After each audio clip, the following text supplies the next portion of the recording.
Cabinet मंत्री के बारे में अब जानो, ठीक है। मंत्री परिषद उस निकाय का सरकारी नाम है जिसमें सारे मंत्री होते हैं। मंत्री परिषद किसे कहते हैं?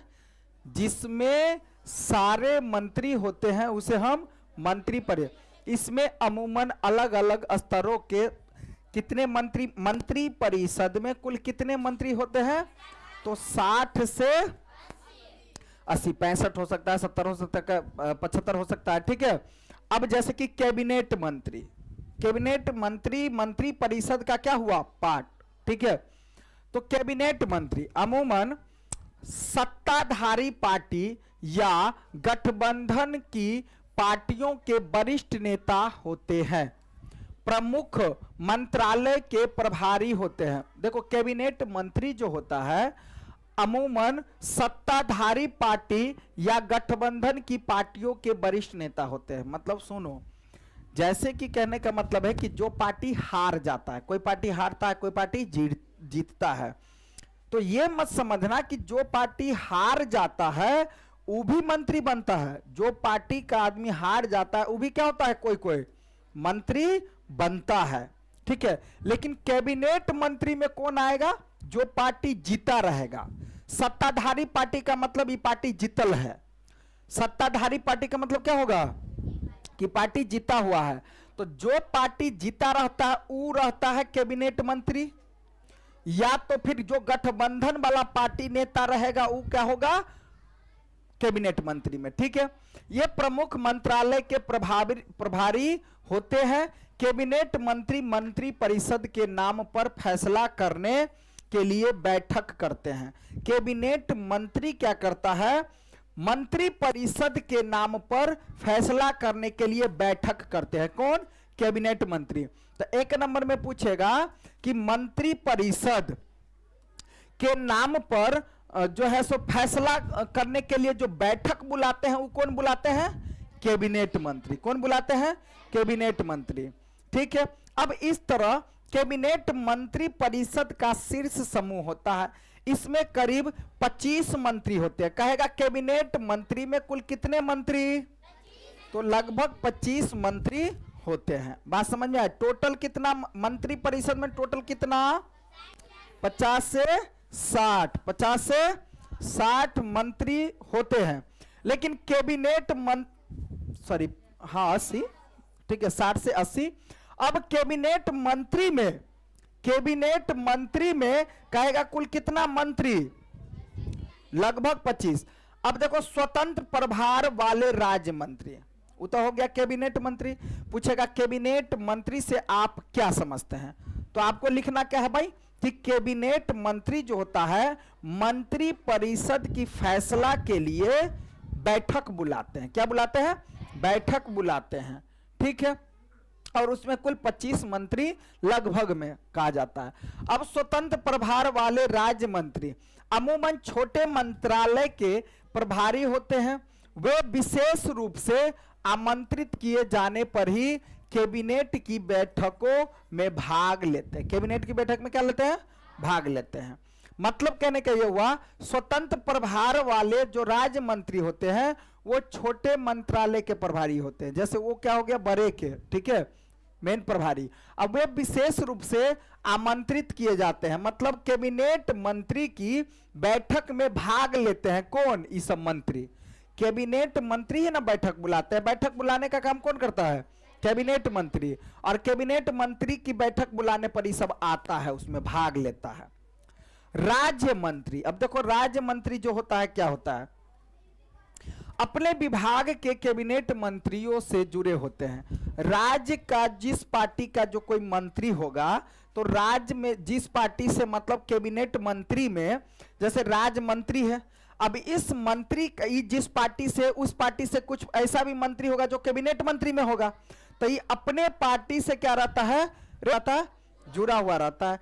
कैबिनेट मंत्री से जुड़े होते हैं और उनकी सहायता करते हैं। और उनकी क्या करते हैं? सहायता। चूंकि सारे मंत्रियों के लिए नियमित रूप से मिलकर हर बात पर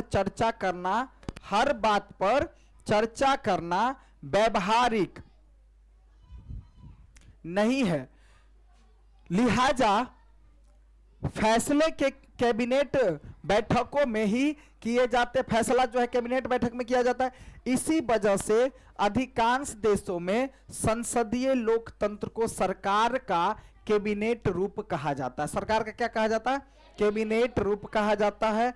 कैबिनेट टीम के रूप में काम करती है। मंत्रियों की राय और विचार अलग हो सकते हैं, मतलब मंत्री का जो राय विचार क्या हो सकता है, सबका अलग अलग होता है, हो सकता है, लेकिन सबको कैबिनेट के फैसले की जिम्मेदारी लेनी होती है।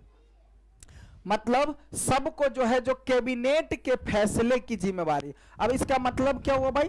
कैबिनेट मंत्री सब जो हुआ वो क्या हो गया? मंत्री में सबसे बड़ा मंत्री कौन हो गया? कैबिनेट मंत्री। वो मुख्यमंत्री हो गया, वही सबका प्रभारी होगा, ठीक है। हालांकि इस मंत्रियों में सबसे बड़ा मंत्री कौन हो जाएगा? प्रधानमंत्री। एगो तो प्रधानमंत्री, लेकिन प्रधानमंत्री के बाद जो नीचे आएगा वो कौन आ जाएगा?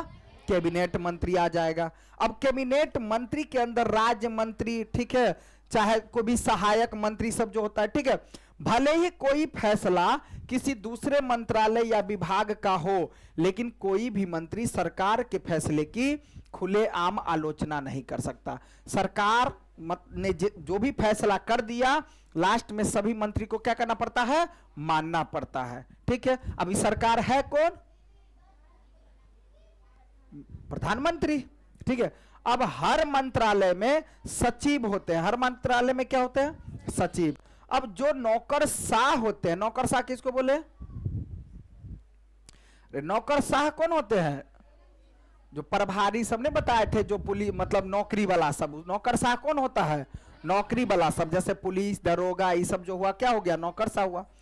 तो हर मंत्रालय में सचिव होते हैं जो नौकरशाह होते हैं। अब सचिव जो बनता है, जो कोई मेन प्रभारी सब जो नौकरी पर आया रहता है वो सब बन जाता है।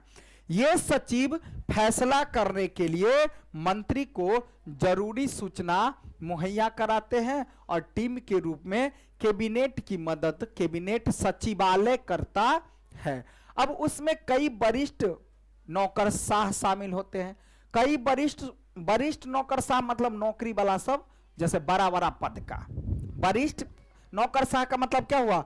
बड़े बड़े पदों पर जो रहता है, ठीक है, मंत्री जैसे कि सचिवालय में मंत्रालय में बैठते हैं, ठीक है, सचिवालय में बैठते हैं, ठीक है, उसमें कई वरिष्ठ जो है नौकरशाह शामिल होते हैं जो अलग अलग मंत्रालय के बीच समन्वय स्थापित करने की कोशिश करते हैं, ठीक है।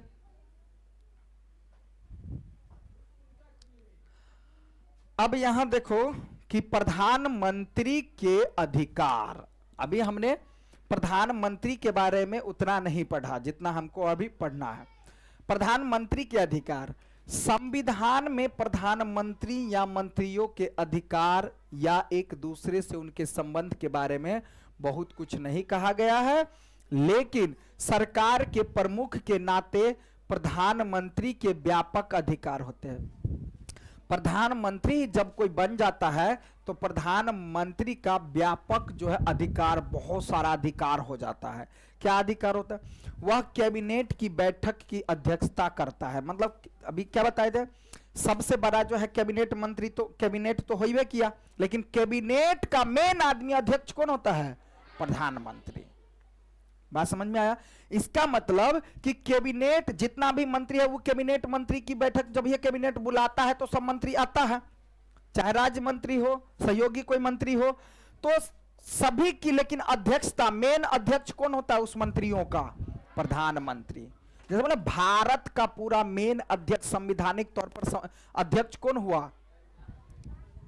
राष्ट्रपति। कौन होता है? भारत के संवैधानिक जो है अध्यक्ष कौन होते हैं? राष्ट्रपति होते हैं, ठीक है। अब प्रधानमंत्री के व्यापक अधिकार होते हैं जो, और कैबिनेट का जो मेन अध्यक्ष कौन होता है? प्रधानमंत्री, जो अध्यक्षता करती है। तो इसका मतलब उसमें समझ सकते हैं कि क्या अधिकार होगा? वह अलग अलग विभाग के कार्य का समन्वय, ठीक है, करता है। विभागों के विवाद के मामले में उसका निर्णय अंतिम माना जाता है। कल भी पढ़े थे हम लोग। मतलब जो प्रधानमंत्री का निर्णय होगा क्या होगा, अंतिम, उसके बाद कोई मना नहीं कर सकता है। उसके बाद एक के बार और क्या करवाना पड़ेगा, खाली राष्ट्रपति से साइन करवाना पड़ेगा, बस हो गया। अब वह अलग अलग विभाग की सामान्य निगरानी करता है, कौन, प्रधानमंत्री।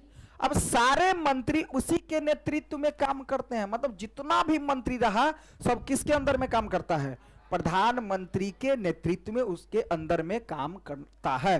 अब प्रधानमंत्रियों को काम का वितरण और पुनर्वितरण करता है और उसे किसी मंत्री को बर्खास्त करने का भी अधिकार होता है। अगर चाहेगा कोई मंत्री तो उसको क्या करेगा, हटाने का भी अधिकार होता है। क्या हो गया, प्रधानमंत्री का अधिकार हो गया। मतलब कहने का प्रधानमंत्री का अधिकार है कि उसकी फैसला को सभी मंत्री माने, ये एगो पॉइंट बन गया। प्रधानमंत्री जो है सभी मंत्रियों के मंत्री कैबिनेट मंत्री की अध्यक्षता करता है, मतलब मेन अध्यक्ष आदमी होता है। दूसरी नंबर बात क्या, तीसरा नंबर में क्या लिखना है कि प्रधानमंत्री का हक होता है कि कोई मंत्री अगर कोई इधर जैसे होता है ना कि बात नहीं मानना या कई तरह की, तो मंत्री को बर्खास्त भी करने का अधिकार है। किसको, प्रधानमंत्री को। जब प्रधानमंत्री अपना पद छोड़ता है तो पूरा मंत्रिमंडल इस्तीफा दे देता है, देना ही पड़ेगा। जब यह प्रधानमंत्री जो है अपना पद छोड़ेगा तो मंत्रिमंडल जो है क्या करेगा, इस्तीफा दे देगा, क्योंकि प्रधानमंत्री मेन हो गया भाई, मंत्रिमंडल तो ठीक है। अब इस तरह अगर भारत में कैबिनेट सबसे अधिक प्रभावशाली है, यानी भारत में सब मंत्रियों में सबसे प्रभावशाली कौन है, कैबिनेट मंत्री। कौन है, कैबिनेट मंत्री। और कैबिनेट मंत्री का भी जो है सो कौन है, मेन अध्यक्ष, प्रधानमंत्री। बात समझ में आया। ऐसे एक नंबर में पूछ लेगा कैबिनेट मंत्री की अध्यक्षता कौन करता है, तो प्रधानमंत्री। क्वेश्चन है भाई। अब देखो ध्यान दो, ठीक है। अब दुनिया के सभी संसदीय लोकतंत्र में प्रधानमंत्री के अधिकार हाल के दशकों में इतने बढ़ गए हैं कि संसदीय लोकतंत्र को कभी कभी सरकार का प्रधानमंत्रीय रूप कहा जाने लगा है। राजनीतिक में राजनीतिक दल या पार्टियों की भूमिका बढ़ने के साथ ही प्रधानमंत्री पार्टी के जरिए कैबिनेट और संसद को नियंत्रित करने लगा है। और मीडिया राजनीतिक और चुनाव को पार्टियों के वरिष्ठ नेताओं के बीच प्रतिस्पर्धा के रूप में पेश करके इस रुझान में अपना योगदान करती है। अब भारत में भी हमने प्रधानमंत्री के पास ही सारे अधिकार सीमित करने की प्रवृत्ति देखी, मतलब प्रधानमंत्री के पास ही सारे अधिकार सीमित है। अब भारत के पहले प्रधानमंत्री पंडित जवाहरलाल नेहरू जी थे। पूछा जाएगा भारत के प्रथम प्रधानमंत्री कौन थे, पंडित जवाहर। मतलब हमारा देश जो आजाद हुआ था, आजादी के बाद जो है जो प्रथम प्रधानमंत्री बने थे वो कौन बने थे, पंडित जवाहरलाल नेहरू जी। कौन थे, बात समझ में आया। और पंडित जवाहरलाल नेहरू जी थे, ठीक है, ने ढेर सारे अधिकार का इस्तेमाल किया क्योंकि उनका जनता पर बहुत अधिक प्रभाव था। क्योंकि वो जब प्रधानमंत्री बने थे तो उनका प्रभाव, मतलब जब पंडित जवाहरलाल नेहरू जो है अच्छे व्यक्ति थे भाई, ठीक है। इंदिरा गांधी भी कैबिनेट के अपने सहयोगियों की तुलना में बहुत ज्यादा प्रभावशाली थी। कौन, इंदिरा गांधी। और इंदिरा गांधी जो है पंडित जवाहरलाल नेहरू की सुपुत्री थी। क्या थी, सुपुत्री मतलब बेटी थी, ठीक है। बात समझ में आ रहा है। तो जवाहरलाल नेहरू, ठीक है, जो प्रथम प्रधानमंत्री थे। अब पूछा जाएगा प्रथम राष्ट्रपति कौन थे, डॉक्टर राजेंद्र प्रसाद। कौन थे, अब पूछा जाएगा प्रथम गवर्नर जनरल कौन थे, लॉर्ड माउंटबेटन। कौन थे, ठीक है, प्रभावशाली थे। जाहिर है कि किसी प्रधानमंत्री का अधिकार उस पद पर बैठे व्यक्ति की व्यक्तित्व पर निर्भर करती है। अब देखो प्रधानमंत्री का अधिकार कितना होगा नहीं होगा, वो जो व्यक्ति कुछ बैठा रहेगा ना प्रधानमंत्री, हो सकता है वो व्यक्ति अच्छे हो। जैसे कि पंडित जवाहरलाल नेहरू जी अच्छे व्यक्ति थे, और अच्छे व्यक्ति थे तो लोग उन पर विश्वास करते थे। जब लोग उन पर विश्वास करते थे तो उनको अपना और ज्यादा से ज्यादा अधिकार दे दिया गया था। बात समझ में आया? तो कहीं ना कहीं प्रधानमंत्री का अधिकार उसके किस पर डिपेंड करता है? व्यक्तित्व पर भी, कुछ थोड़ा बहुत अधिकार, ज्यादा नहीं, ठीक है। लेकिन हाल के वर्षों में भारत में गठबंधन की राजनीति के उभार से प्रधानमंत्री के अधिकार कुछ हद तक क्या हो गया? सीमित हो गया। क्योंकि गठबंधन की सरकार जब बनेगा, देखो ज्यादा जनता अपनी मर्जी से, ठीक है, अपनी मर्जी से जब सरकार बना देता है किसी एक पार्टी का, तो वो क्या होगा? उसको ज्यादा अधिकार मिल जाता होगा। लेकिन गठबंधन की सरकार बनेगा तो गठबंधन की सरकार से क्या होगा? गठबंधन की सरकार से क्या होगा? कुछ न कुछ त्रुटियां रहेगा, ठीक है। हल्ला क्या कर रहे हो तुम लोग, बेवकूफ लड़की सब। गठबंधन सरकार का प्रधानमंत्री अपनी मर्जी से, क्या?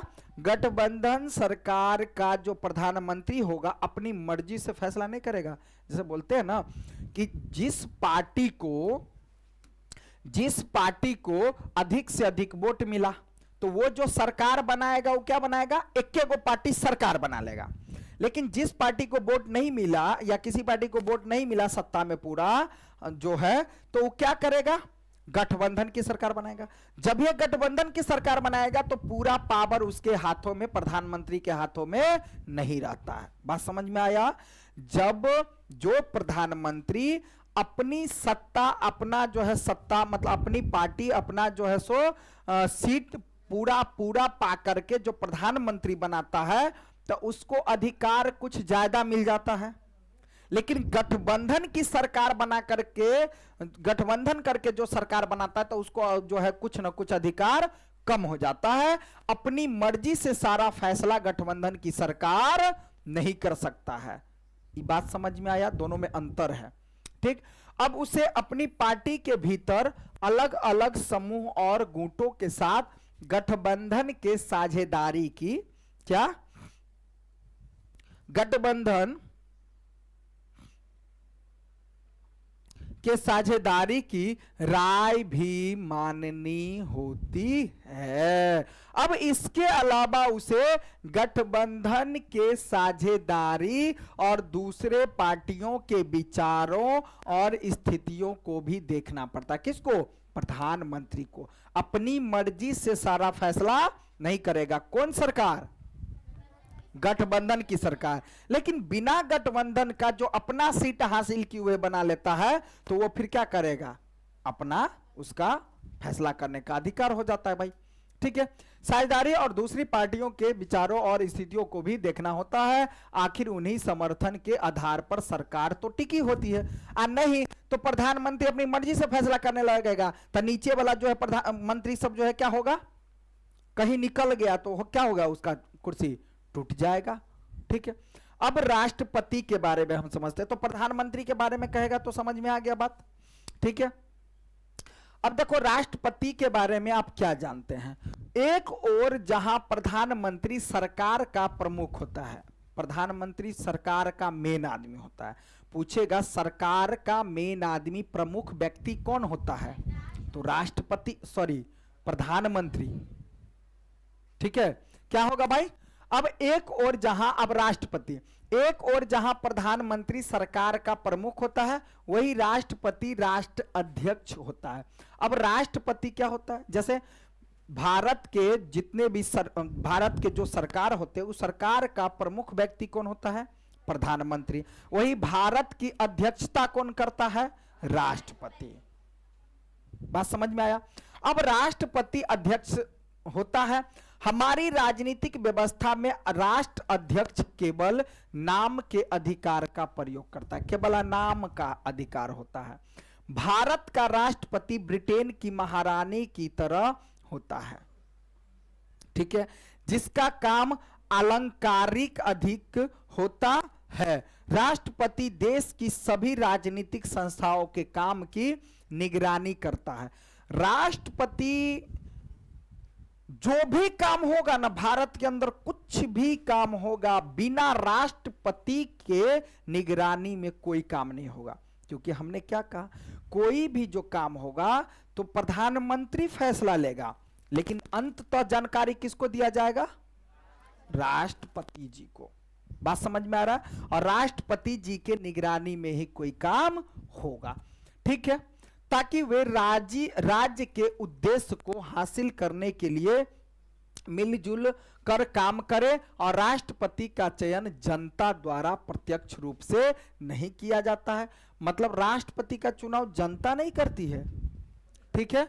सांसद सदस्य और राज्य की विधानसभा के सदस्य उसे चुनते हैं। मतलब कहने का क्या हुआ कि जो राष्ट्रपति बनते हैं, जैसे प्रधानमंत्री को जो चुना जाता है, तो प्रधानमंत्री की कौन बनता है? लोकसभा के सदस्य। प्रधानमंत्री कौन बनता है जी? लोकसभा के सदस्य बनता है, ठीक है। प्रधानमंत्री जो बनता है सो लोकसभा का सदस्य बनता है, मतलब संसद का सदस्य बनता है, क्योंकि संसद के अंदर आता है क्या? राज्यसभा और लोकसभा।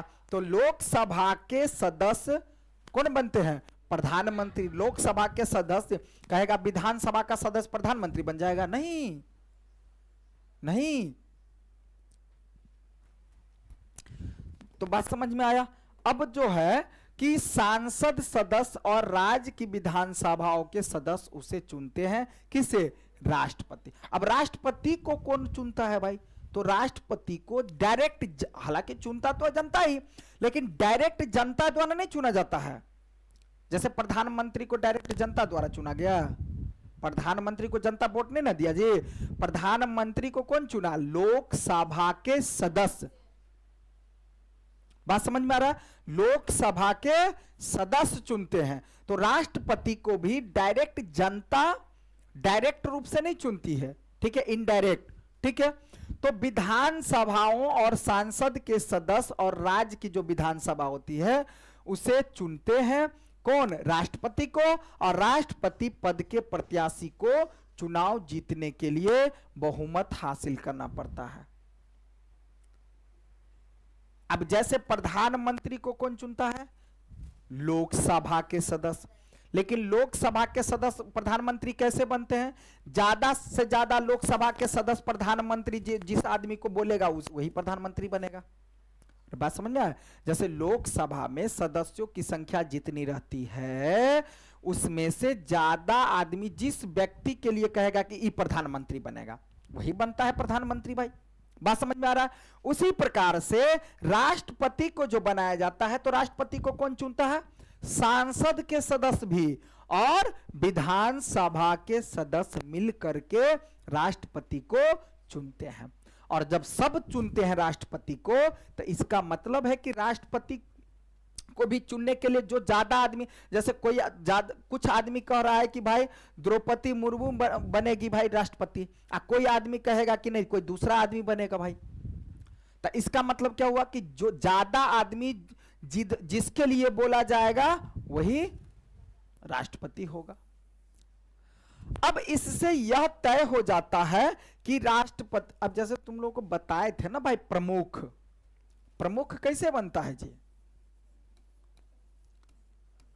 प्रमुख जो बनता है वो कैसे बनता है? तो बताए थे ना कि प्रमुख को हम लोग नहीं चुनते हैं। प्रमुख को कौन चुनता है? पंचायत समिति। लेकिन पंचायत समिति को किसने चुना? तो हमने, जनता ने।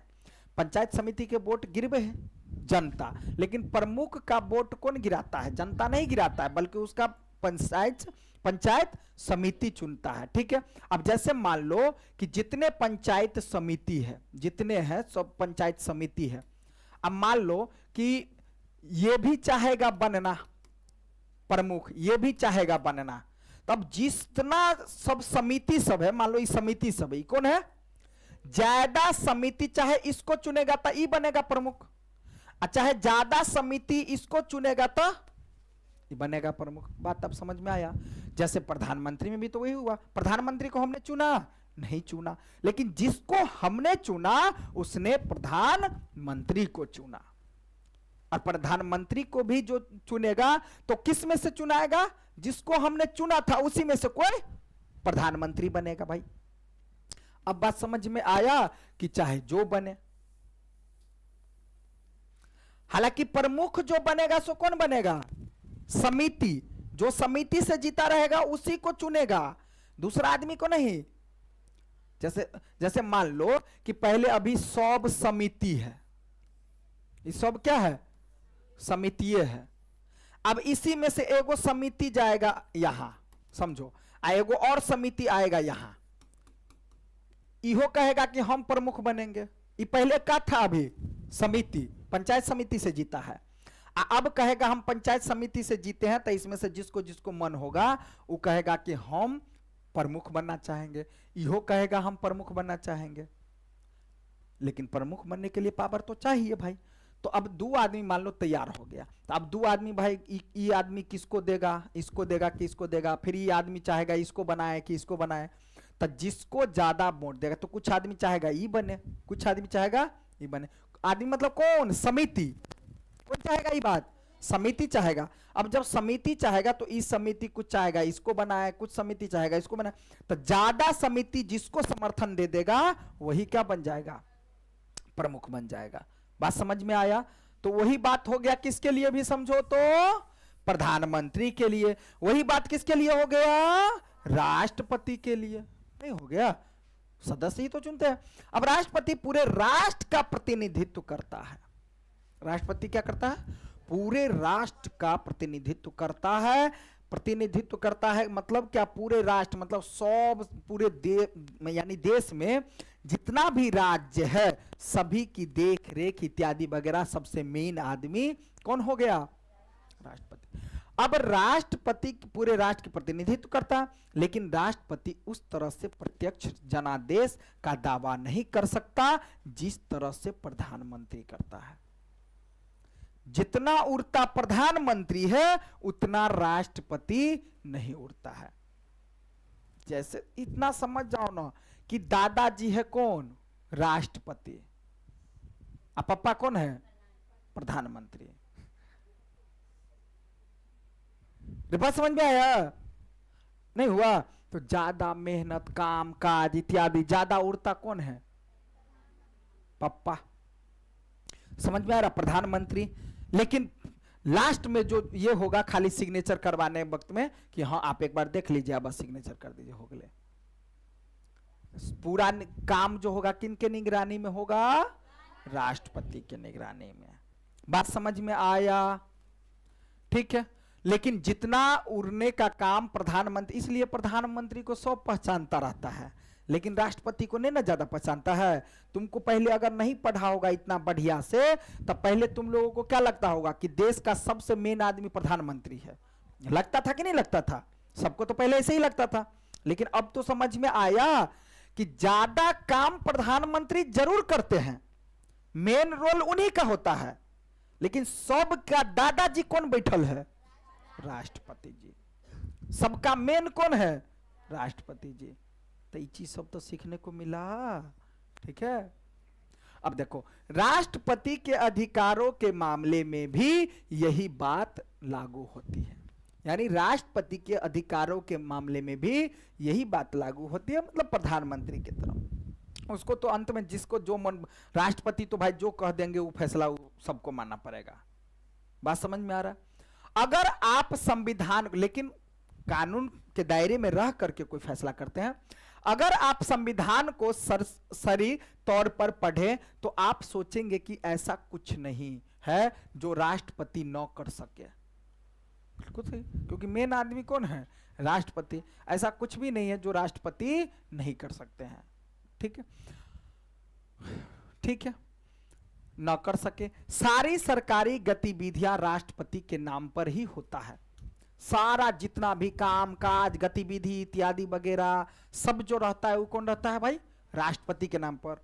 लेकिन बोलते हैं ना एगो हेड आदमी, जैसे देखियो, जैसे हम बता रहे हैं किसी स्कूल में डायरेक्टर होते हैं, डायरेक्टर रहते हैं ना, कौन रहते हैं वो? प्रिंसिपल। तब प्रिंसिपल का काम क्या रहता है? पूरा काम काज इत्यादि वगैरह, टीचर सब सही से पढ़ा रहा है कि नहीं पढ़ा रहा है, क्या चल रहा है नहीं चल रहा है, पूरा काम किसके अंतर्गत में होता है? प्रिंसिपल के अंतर्गत में। लेकिन मेन आदमी कौन है उस स्कूल का? डायरेक्टर। डायरेक्टर को देखा जाता काम करते हुए इधर उधर नहीं, पूरा संभालने का काम कौन करता है? प्रिंसिपल। तो समझो प्रधानमंत्री क्या हो गया? प्रिंसिपल। और राष्ट्रपति क्या हो गया? डायरेक्टर। पापा जी क्या हो गए? प्रिंसिपल। और दादाजी क्या हो गए? अब समझ में आया? तीन चीज को रिलेट करवा दिए, अब हो गया है ना। अब सारे कानून और सरकार के प्रमुख नीतिगत फैसले उसी के नाम से जारी होते हैं और सभी प्रमुख नियुक्तियां राष्ट्रपति के नाम पर ही होती है। वह भारत के प्रमुख न्यायाधीश, देखो राष्ट्रपति जो होते हैं भारत के प्रमुख न्यायाधीश, सर्वोच्च न्यायालय के, राज्य के उच्च न्यायालय के न्यायाधीशों, राज्यपालों और चुनाव आयुक्त और दूसरे देशों में मजदूरों,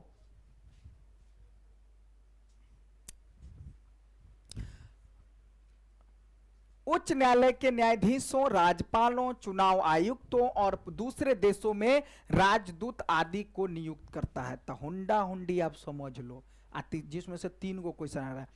मंत्रियों की नियुक्ति कौन करता है? राष्ट्रपति। प्रधानमंत्री की नियुक्ति कौन करता है? राष्ट्रपति। न्यायाधीशों की नियुक्ति कौन करता है? उच्च न्यायालय में जो न्यायाधीश मतलब जज सब जो होता है ना भाई, उसका भी प्रकार होता है, हम लोग आगे हालांकि पढ़ेंगे।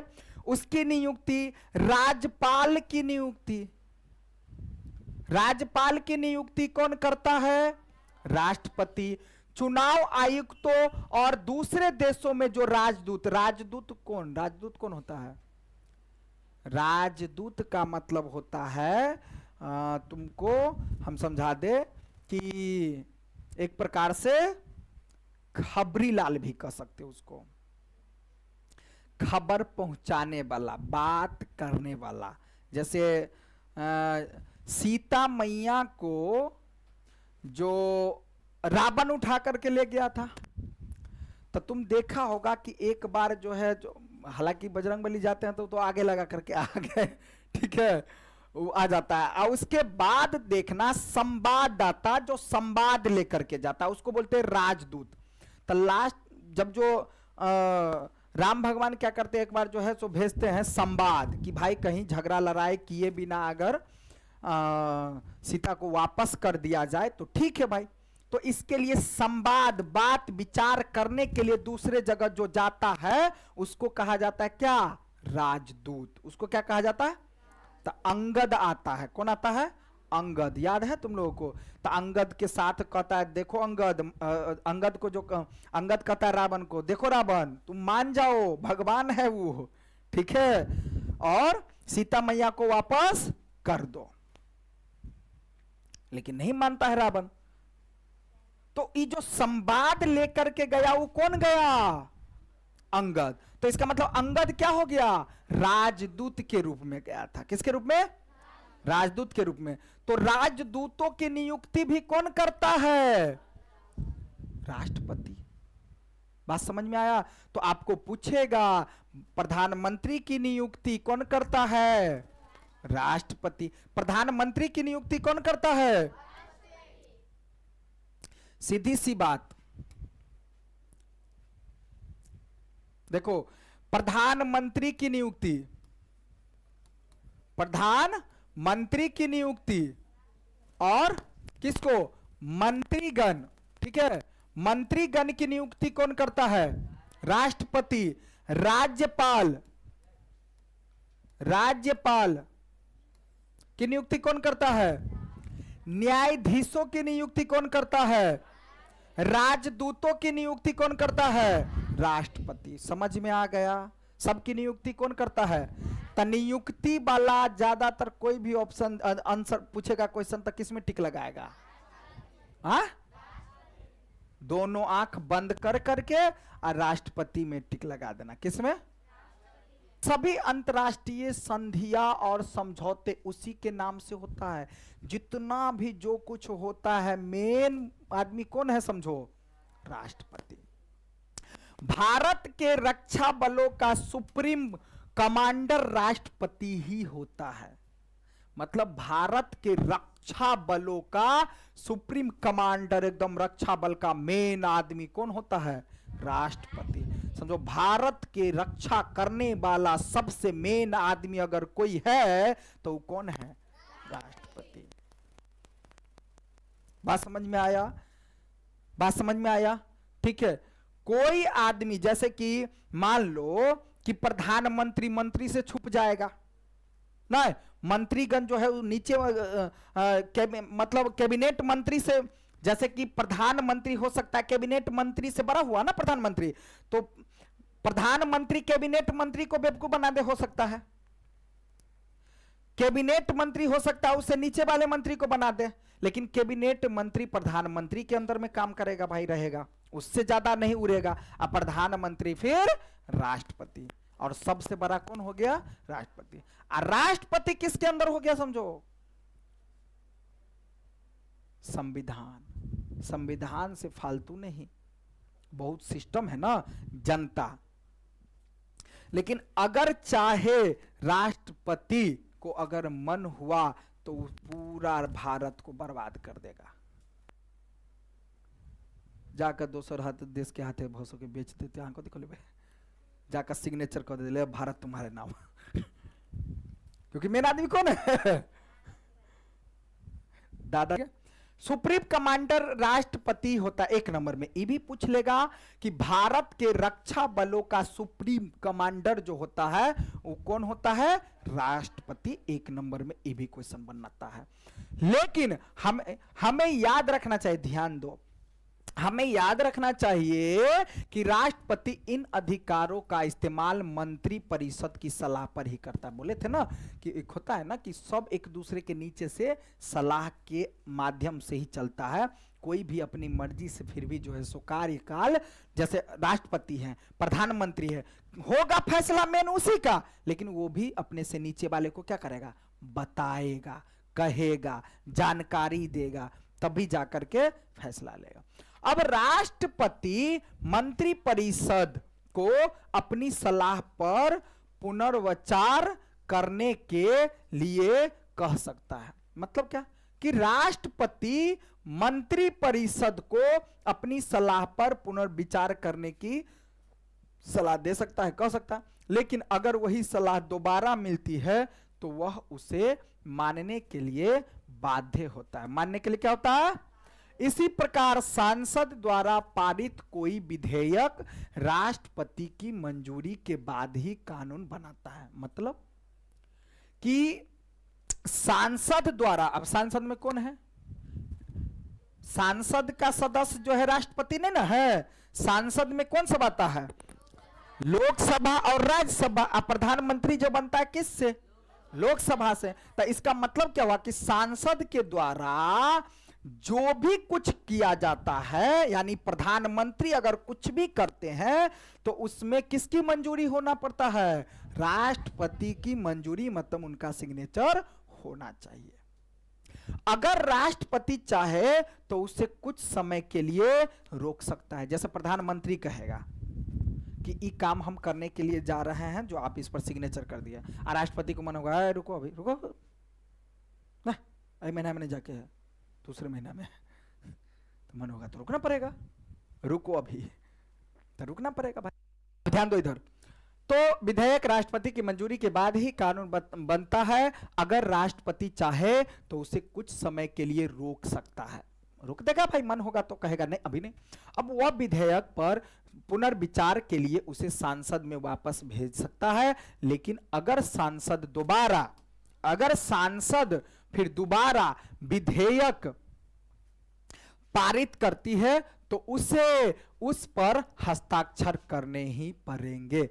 मतलब समझ में आया कि एक बार में तो उसको मन होगा राष्ट्रपति को तो कहेगा कि हाँ चलो अभी रुको, लेकिन दोबारा फिर प्रधानमंत्री आ गए तो फिर उनको सिग्नेचर करना पड़ेगा कि चलो भाई ठीक है। अब बात समझ में आया? हर चीज का सिस्टम होता है ना। आप बार बार राष्ट्रपति बन गए तब बार बार कहते तू नहीं कर पाओगे जो, अभी फिर रहते तो फिर कहते नहीं कर पाओ जो, फिर कहते नहीं कर, तो दिक्कत हो गया भाई। हाँ, एक बार मन होगा तो वो अपना मना कर सकते हैं, लेकिन दोबारा अगर आते हैं फिर उसी काम के लिए प्रधानमंत्री, तो उनको फिर सिग्नेचर करना पड़ेगा। ठीक है, कहना पड़ेगा। अब तो आप सोच रहे होंगे कि राष्ट्रपति करता क्या है? खाली सिग्नेचर? क्या वह अपने विवेक से भी कुछ करता? मतलब ओकर दिमाग अभी तक देखा, दिमाग का तो चले होकर मेन आदमी है क्या? दादे राष्ट्रपति। ठीक है, मेन आदमी क्या है? दादाजी। लेकिन अभी तक देखने होवे कि राष्ट्रपति प्रधानमंत्री की मेहनत लग रहा है, दिमाग लगा रहा है, सबके सामने बातचीत कर रहा है, लेकिन राष्ट्रपति कोनो चीज में दिमाग लगाया अभी तक नहीं लगाया। तो ये खाली सिग्नेचर कर बैठल रहे ना। देखो, एक महत्वपूर्ण चीज है जो उसे स्वविवेक से करनी चाहिए। प्रधानमंत्री की नियुक्ति जो है सोच विचार, जैसे हम लोग आगे 10वां में जो तुम लोग पढ़ेगा तब बहुत बहुत खतरनाक आदमी सब छले। ठीक है, जैसे एगो था लुई फिलिप्स। ठीक है, हम लोग आगे देखेंगे। वो अपने तो बानर रहबे करे, राष्ट्रपति रहे वो, तो वो अपने तो बानर था ही, जो लूटता था जनता को, बढ़िया काम करके नहीं देता था। और प्रधानमंत्री भी वैसे ही व्यक्ति को बना दिया जो जनता को लूटे। उसने क्या किया? गीजो को प्रधानमंत्री बना दिया। एक गीजो नाम के व्यक्ति थे। ठीक है, आगे देखेंगे ये सब। ये गीजो एक तो अपना प्रधान, जब राष्ट्रपति था तो वो तो पूरा नाश किया ही था जनता के लिए। उसने ऊपर से क्या किया? जो प्रधानमंत्री सुंदर आदमी को जो चुन देता, कम से कम तक जनता के लिए काम कर देता, उसने क्या किया?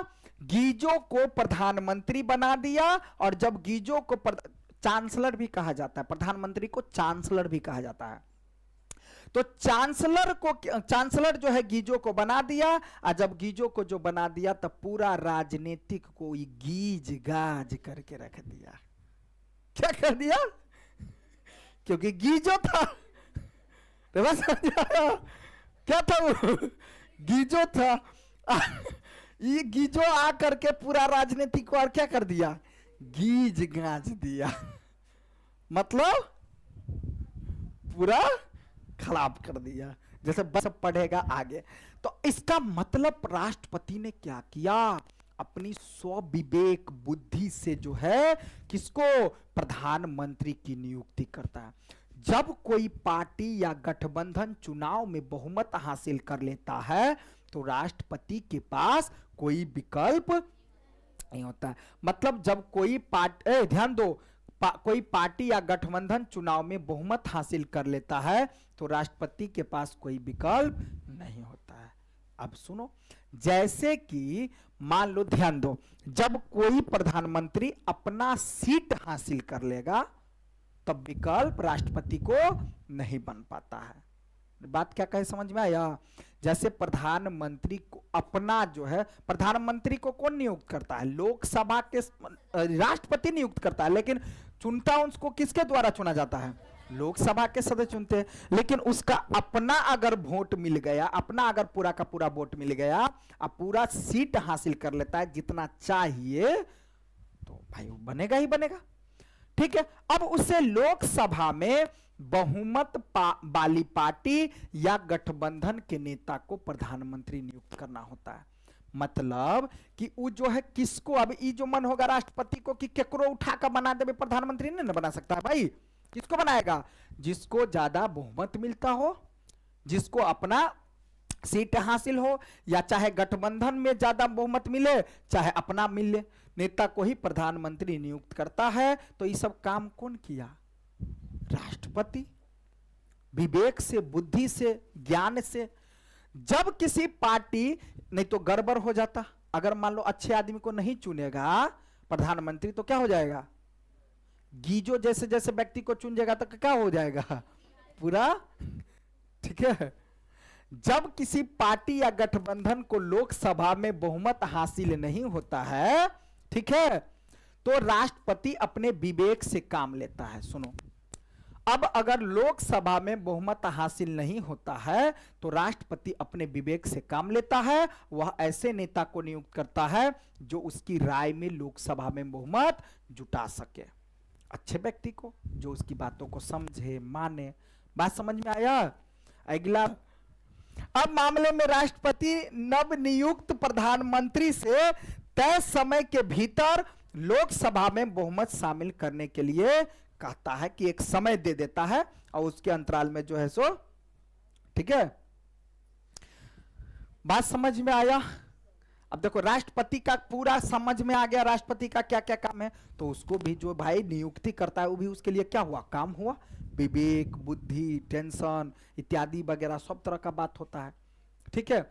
अब चलते हैं आगे, देखो राष्ट्रपति की कुछ प्रणाली को हम लोग पढ़ लेते हैं, ठीक है। इतना ज्ञान सब था, देखो कम भारी ज्ञान सब थोड़ी है ये सब, हाँ। बच्चा सब कहता है कि तुम लोग खाली मैथे मैथे करेगा, मैथ भी पढ़ाएंगे, घबराओ नहीं। अब देखो राष्ट्रपति की प्रणाली क्या है। दुनिया में हर जगह राष्ट्रपति भारत की तरह औपचारिक शासन अध्यक्ष नहीं होता, एक होता है औपचारिक और एक होता है अनौपचारिक। बात समझ में आया? अनौपचारिक और औपचारिक क्या होता है, जैसे कि तुम लोगों को ज्ञान मिल रहा है अभी स्कूल में, कोचिंग में या कहीं भी जो जाता है विद्यालय समय पढ़ने के लिए, तो वो शिक्षा मिलता है, तो उस शिक्षा को हम कह सकते हैं औपचारिक शिक्षा। क्या बोलेंगे? लेकिन घरों में कुछ ज्ञान मिले है कि शिक्षा मिले है, जो मम्मी दी है, पापा दी है, बाबा दी है, तो वो सब जो बाबा दाई या फिर मम्मी पापा जो दे है, जैसे कि तुमको शिक्षा दिए हम कि राष्ट्रपति हुआ, ये प्रधानमंत्री हुआ, ये सवाल ऐसे बनाओ ये ऐसे बनाओ, आ घर में जहाँ के सिखबे बउआ ई मामा छथुन गोर लग, बउआ ई नाना छथुन, वो ज्ञान क्या दिलक अहाँ के? मम्मी पापा दिलक ने कि मामा है, तो मामा के ज्ञान हमरा की बता के मामा के है रे, बस वो ज्ञान हमको नहीं है जो हम तुमको देंगे, समझो बातों को। वहां पर जो तुम्हारी मम्मी या पापा जो समझाए कि ई मामा है, ई नाना है, ई दीदी है, ई भैया, हमरा के बता के दीदी भैया के है, के नाना नानी के है, मामा मामी के है, तो उ जे ज्ञान देलक ओकरा कथी को अनौपचारिक शिक्षा। क्या बोले उसको? तो घर से जब मम्मी पापा से जब विद्यालय के बात हट कर कुछ भी ज्ञान मिलता है तो उसको बोला जाता है अनौपचारिक शिक्षा। अनौपचारिक। अब विद्यालय में जो मिलता है उसको क्या बोलेंगे हम? औपचारिक शिक्षा। अब समझ में आया? शिक्षा भी दो प्रकार के हुए, यो नहीं बुझे कि बहुते आदमी की औपचारिक शिक्षा क्या होता है, अनौपचारिक शिक्षा क्या होता है। सब सीखो, तुम लोगों को रामबाण ज्ञान मिल रहा है। इतना बात अगर तुम लोग किसी के पास अगर बोल दी ना, अगर कोई पूछा जाएगा, इतना बात अगर तुम बोल दी ना, तो सीधे कहा जाएगा ये बच्चा के पास ज्ञान है भाई, पढ़े है, सीधी सी बात। अब दुनिया के अनेक देशों में राष्ट्रपति राष्ट्र अध्यक्ष भी होता है। मतलब राष्ट्रपति क्या होता है? अध्यक्ष होता है। और सरकार का मुखिया भी, सरकार का मेन आदमी कौन हो गया? हाँ, वो तो प्रधानमंत्री मेन आदमी हुआ, लेकिन उसका भी मेन कौन हो गया? अब अमेरिका राष्ट्रपति इस तरह के राष्ट्रपति के जाना माना उदाहरण है। अमेरिका के राष्ट्रपति जैसा व्यक्ति, अब उसका चुनाव लोग प्रत्यक्ष वोट से करते हैं, वही अपने मंत्रियों का चुनाव और नियुक्ति करता है। कानून बनाने का काम अभी भी विधायिका करती है। कानून बनाने का काम कौन करता है? विधायिका, ठीक है। पर राष्ट्रपति किसी भी कानून को वोटों के अधिकार से रोक सकती है। कानून बनाएगा कौन? ज्यादातर मंत्री या प्रधानमंत्री मिल करके। बात समझ में आ रहा है? लेकिन किससे पास आउट करवाना पड़ेगा? राष्ट्रपति जी से। राष्ट्रपति भी कानून की वोट से अधिकार से उसको क्या कर सकता है? हो सकता है उस नियम कानून को क्या करेगा? रोक सकता है। सबसे बड़ी बात यह है कि राष्ट्रपति बनने के लिए उसे कांग्रेस के बहुमत के समर्थन की जरूरत नहीं होती है, ठीक है, जरूरत नहीं होती है, और ना ही वह उसके प्रति उत्तरदायी है। उसका 4 साल का तय कार्यकाल है और अपनी पार्टी का कांग्रेस में बहुमत न होने पर भी वह आराम से अपना कार्यकाल पूरा करता है। अमेरिकी मॉडल को लातीनी अमेरिका के अनेकों देशों और सोवियत संघ का हिस्सा रहे कई देशों में अपनाया गया है। चूंकि सरकार के इस स्वरूप में राष्ट्रपति की भूमिका केंद्रीय होती है, इसलिए इसे राष्ट्रपति प्रणाली कहा जाता है। ब्रिटेन के मॉडल को मानने वाले भारत जैसे देशों में सांसद ही सर्वोच्च होती है, इसलिए हमारी प्रणाली को शासन के सांसदीय प्रणाली कहा जाता है। अब सबसे जो मेन हो गया सांसद प्रणाली के, अब देखो सबसे ऊपर कौन है? सांसद। सांसद का ही तो पार्ट है कौन? लोकसभा और राज्यसभा। अब विधानसभा जो होता है क्या होता है? वो राज्य स्तर पर, तो नीचे ना हो गया। तो सबसे हाई लेवल पर कौन है? सांसद। सांसद के सदस्य, सांसद में भी कौन है मेन? लोकसभा के सदस्य। नहीं हुआ? क्योंकि राज्यसभा का सदस्य थोड़ी बनेगा प्रधानमंत्री। प्रधानमंत्री कौन बनेगा? लोकसभा का सदस्य। तो सबसे ऊंचा पद पर कौन हो गया समझो तो? सांसद वाला सदस्य सब। ठीक है। इलियम क्या है? इलियम्मा, अनाकुडी और मेरी मॉल राष्ट्रपति के विषय वाले हिस्से को पढ़ती है और ये तीनों एक एक सवाल का जवाब जानना चाहती है। क्या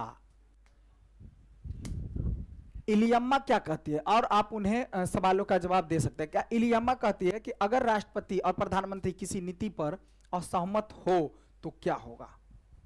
क्या प्रधानमंत्री का विचार हमेशा प्रभावी होगा?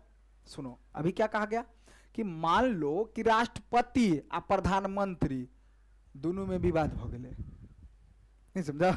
दोनों में कभी हो गए, प्रधानमंत्री को इसके सिग्नेचर कर हो ना पर कदे नहीं करो जो भाग। नहीं समझा? दोनों में क्या हो गया? विवाद। तो क्या होगा?